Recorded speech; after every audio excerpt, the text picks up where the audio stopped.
បន្ទុកភ្នំភ្លើងតែនោះជាអ្វី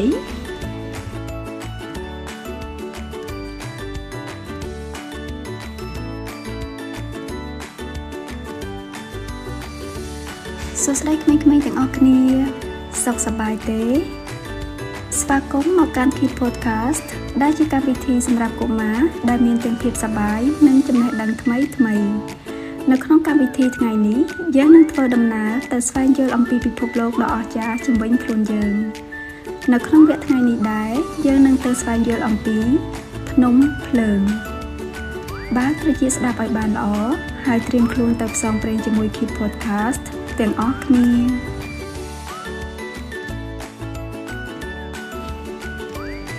មានភ្នំភ្លើងរាប់ពាន់នៅជុំវិញពិភពលោកភ្នំភ្លើងខ្លះផ្ទុះបាញ់កំអែចេញមកជាថ្មដែលមានសភាពពណ៌ក្រហមលេក្តៅ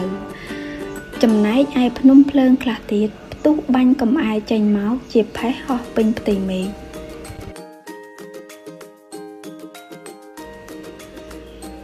ការកកើតឡើងនៃភ្នំភ្លើងផែនដីមានសម្បកខាងក្រៅហៅថាសម្បកផែនដីនៅក្រោមសម្បកផែនដីមានស្រទាប់ក្រាស់នៃសិលាដ៏ក្តៅដែលគេហៅថាម៉ង់តូស្រទាប់កណ្ដាលនៃផែនដីត្រូវបានគេហៅថាស្នូលផែនដី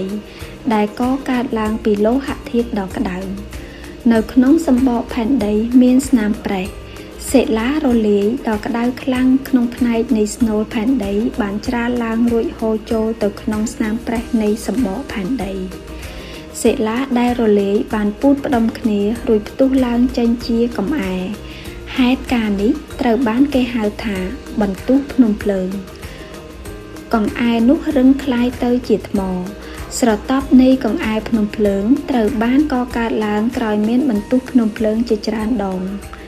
ភ្នំភ្លើងត្រូវបានគេដាក់ឈ្មោះតាម Vulcan ដែលជាព្រះអគ្គីរបស់ជនជាតិរ៉ូម៉ាំងកំអែខ្លះរាវដូច្នេះឧស្ម័ននៅខាងក្នុងកំអែនោះងាយនឹងពុះឡើងហើយបង្កើតបានជាបន្ទុះស្រាលកំអែភ្នំភ្លើងប្រៀបដូចជាទឹកឃ្មុំឬក្រមួនក្តៅអញ្ចឹងហើយហូរចេញមកតាមជីរបស់ភ្នំភ្លើងកំអែនោះហូរលាតសន្ធឹងទៅឆ្ងាយមុនពេលវាត្រជាក់ហើយកករឹងជំរាលនៃភ្នំភ្លើងត្រូវបានបង្កើតឡើងជាបណ្ដើរការផុសឡើងនៃកំអែភ្នំភ្លើងខ្ពស់បំផុតមិនធ្លាប់មានគឺមានកម្ពស់ខ្ពស់ជាងប៉មអេហ្វែលនៅក្នុងទីក្រុងប៉ារីសដល់ទៅ5ដងភ្នំភ្លើងខ្លះមានកំអែក្រាស់ដែលពោពេញដោយពពុះឧស្ម័ននេះធ្វើឲ្យកំអែភ្នំភ្លើងផ្ទុះឡើងយ៉ាងខ្លាំងពពកពោពេញដោយផេះនិងកំអែជាដុំក្រាស់ដ៏ធំបានផ្ទុះឡើងទៅលើអាកាសដុំកំអែភ្នំភ្លើងខ្លះជាថ្មក្រើមដែលហៅថាប្លុកដុំកំអែផ្សេងទៀតបានចុះកម្ដៅត្រជាក់មានទ្រង់ទ្រាយវែងហៅថាក្របផ្ទុះប្លុកខ្លះនៃកំអែភ្នំភ្លើងមានទំហំធំដូចឡានដឹកទំនិញអញ្ចឹងកំអែភ្នំភ្លើងហូរចេញពីភ្នំភ្លើងដែលបានផ្ទុះគឺក្តៅជាងទឹកពុះទៅទៀតកំអែភ្នំភ្លើងនេះបានដុតបំផ្លាញដើមឈើរុក្ខជាតិនិងសំណង់អគារទាំងអស់ដែលបានប៉ះទង្គិចជាមួយវា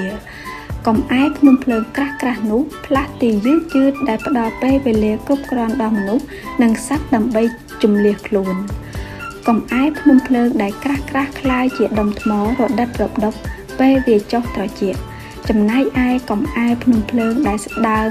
ប្រែទៅជារាងរលោងនិងរាងដូចទឹកគួចអញ្ចឹងបន្ទុះភ្នំភ្លើងដ៏ខ្លាំងបានបញ្ចេញផ្សែងពពកផេះថ្មនិងឧស្ម័នដ៏ក្រាស់ពពកទាំងនេះត្រូវបានបក់ចុះមកក្រោមតាមជម្រាលភ្នំភ្លើងវិញពេលខ្លះព្រិលនិងទឹកកកនៅលើកំពូលភ្នំភ្លើងខ្ពស់រលាយហើយលាយជាមួយផេះដែលមានកម្ដៅក្តៅល្បាយភក់ត្រូវបានហូរចុះមកពីភ្នំភ្លើងដោយទន្លេបេតុងអញ្ចឹងអ្នកដឹងទេពពកផេះថ្មនិងឧស្ម័នធ្វើការផ្លាស់ទីលឿនជាងរថយន្តប្រណាំងទៅទៀត ហ នៅក្រោមបាតសមុទ្រមានភ្នំភ្លើងជាច្រើនពួកវាផ្ទុះឡើងស្រាលស្រាលហើយកំអែភ្នំភ្លើងទាំងនោះចុះត្រជាក់យ៉ាងលឿនដោយសារវាស្ថិតនៅក្នុងទឹកភ្នំភ្លើងក្រោមទឹកមានកម្ពស់ខ្ពស់ទៅខណៈដែលវាបន្តផ្ទុះនៅពេលដែលវាផ្ទុះទៅដល់ផ្ទៃទឹកពពកនៃចំហាយទឹកផ្ទុះឡើងមិនយូរប៉ុន្មានកំពូលភ្នំភ្លើងក៏ផុសចេញពីសមុទ្រកំអែភ្នំភ្លើងនៅតែបន្តកកើតឡើងបង្កើតបានជាកោះមួយ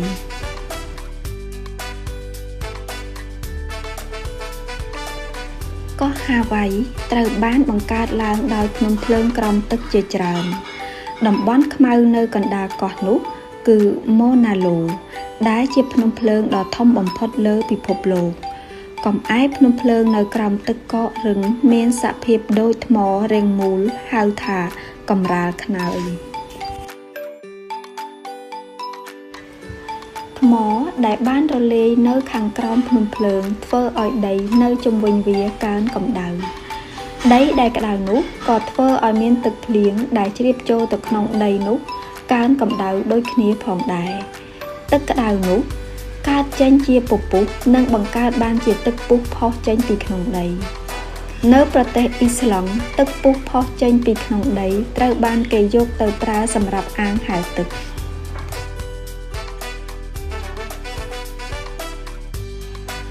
ដល់ពេលត្រូវលាគ្នាសម្រាប់ថ្ងៃនេះហើយក្មេងៗសង្ឃឹមថាក្មេងៗទាំងអស់គ្នាបានរៀនអ្វីថ្មីៗនិងមានភាពសប្បាយរីករាយជាមួយ Kid Podcast កុំភ្លេចតាមដានស្ដាប់វគ្គបន្តទៀតណាព្រោះយើងនឹងនាំក្មេងៗទៅស្វែងយល់អំពីរឿងថ្មីៗនិងពិភពលោកដ៏អស្ចារ្យជាច្រើនទៀតជួបគ្នាវគ្គក្រោយលាហើយក្មេងៗ